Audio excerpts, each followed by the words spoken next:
আগের দিনই তো শেয়ার করলাম যে আমরা বেরিয়ে পড়েছিলাম, আর আমি আমার বেবি মামটাকে পরবর্তীকালে খুব মিস করব।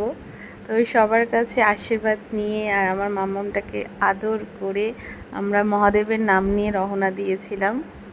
সঙ্গে ছিল আমার মা বাবা, আর আমার বর তো ছিলই, আর আমার মেয়েও ছিল।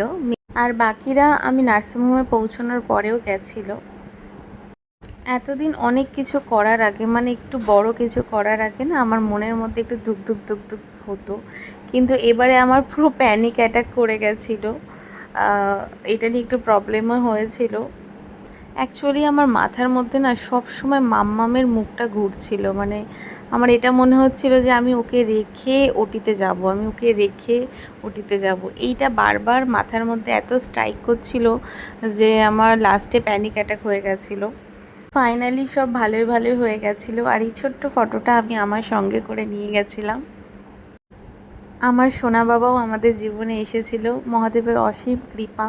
এটা পরের দিনের ভিডিও, আর এই দিনই আমাকে হাঁটতে বলেছিল।